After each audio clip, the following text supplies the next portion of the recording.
Media Day time, we're talking 15-6A, and we are here with Klein Oak head coach Brandon Carpenter. Coach, let's talk about your district. Not a lot changed, but you did add Waller this year, which means you don't have to hunt down one non-district game, right? So other than that, how do you feel the district may play out this year compared to other years? Man, District 15-6A is a fist fight every week. I mean, it is a very physical district. There's a lot of quality teams in it. Our approach going into this season is really no different than the previous, years. We know we've got our hands full. We got to be well prepared and well coached to have a chance. And our kids are up for that, and we're ready to see how it plays out. Okay, and it's always wild in this district because you this time last year the story was Klein Kane and how's anybody gonna be able to stop Jaden Blue? Well, Blue doesn't stop, and the story doesn't even play, and the story ends up being Tomball with their magic run there in the playoffs. When you add a team like Waller, do you know a lot about them, and could they throw an apple into the cart here? We haven't played them. I think we had a sub-varsity game a year or two ago against them, just, a situation where both of us needed to get an opponent. So that's my only history of being involved with playing against Waller. I know, obviously they're growing as a district, moving up into 6A and getting kind of pulled into District 15 with us. But no, I mean, it's a competitive district, and whether you're adding one or taking one away, it's kind of goes back to what I said, man. We got to be prepared every week. Well, what helped you get prepared last year was your non-district. I mean, a lot of people look, hey, they started off slow. They started 1-3, but holy cow, you played at Tascasita, North Shore, and you played Spring. They were all very highly rated teams. Talk about what you may have cooking for this year's non-district and how you hope it helps you. Sorry, I can't speak. How you hope it helps you during the regular season. I mean, our mindset here is, we're not going to shy away from playing anybody. Our kids, it doesn't matter who we put on the schedule. We never get that, oh, God, Coach, why are we playing those guys? Our guys understand that if we want to accomplish the things we want to accomplish and we want to be able to compete in our district and beyond our district once we get into the playoffs, you got to play tough people. We got our nose bloodied a little bit last year playing against some, the eventual state champ in 6A in North Shore. And those other guys you mentioned were as good as it gets in the state in our division.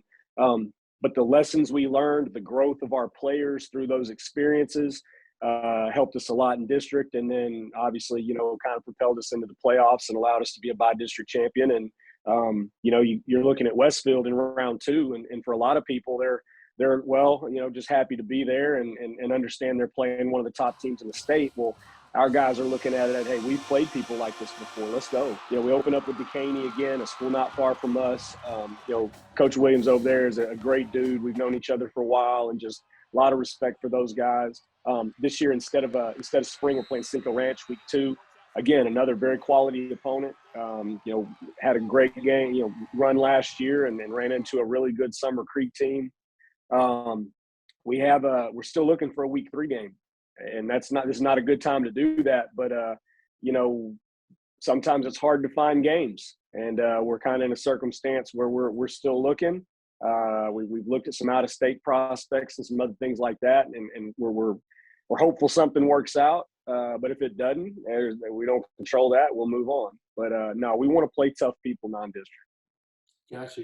And it helps you out during district because you had a nice 4-2 run there and got that playoff spot. Talk about some of the guys you got coming back offensively, some of the guys that you've gotten some experience out of, like PJ Hatter and Keyshawn Wooten at running back, and of course Caleb Black, who was the utility player. Sorry. Talk about some of your guys on offense coming back. Well, I mean, you're naming some of the best in the city. I mean, not the best in the state or nation, and I think that's obvious. Certainly when you talk about Caleb Black, he's a multi-offer guy. I don't even know how many he's up to now, and I don't mean that to sound the wrong way, but it seems like every week somebody's coming in and he's getting another offer. He's such a dynamic playmaker because he can affect the game in so many ways. He's an inside receiver, an outside receiver. We play him in the backfield. He'll be really important to us in the return game. Just a really dynamic guy, puts the ball in the end zone. I mean, there's a big premium for that when you're an offensive player. PJ Hatter is one of the best athletes in the country. That kid is phenomenal. His ability to play quarterback at the level he plays at is impressive. Complete mastery of our offense, makes all the calls at the line. Anybody that's seen us play, man, we're a pre-snap, post-snap, RPO, read game team. And, he's the captain of the ship back there with that. Keyshawn Wooten, like I mentioned, being an RPO offense, 8, 10, 12 years ago when, you were handing the ball to the tailback, 18 times a game, his numbers would have been a lot better, a lot different. But with what we do on offense, he understands, it's RPO. I may get it, I may not.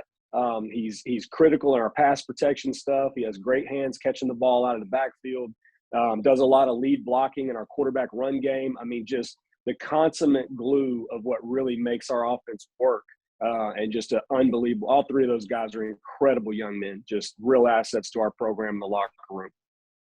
You look at your team last year, and if there's probably a little bit of need to improve, it would be on the defensive end because points were scored, but you were playing up against a lot of quality teams. What do you hope to see as the defense this year? So, last year we started out, again, we started out the year, we knew we had a tough slate of opponents. We also knew that we wanted to experiment a little bit with our defense and kind of see if we could do some other things, be a little more multiple. So our non-district schedule, we really focused more on playing what is truly more of our nickel or dime look on defense.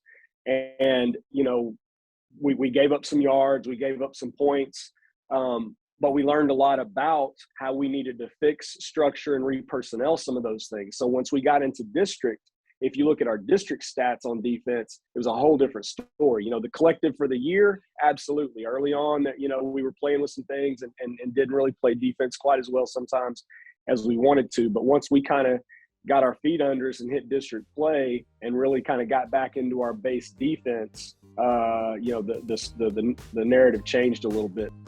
That's awesome, Coach. Hey, I appreciate you joining us. I can't wait to see how this thing goes for you guys. It's going to be a tough district race, and we'll see you at the end of it. I appreciate it, man. Thanks so much for having me on, and Oakham.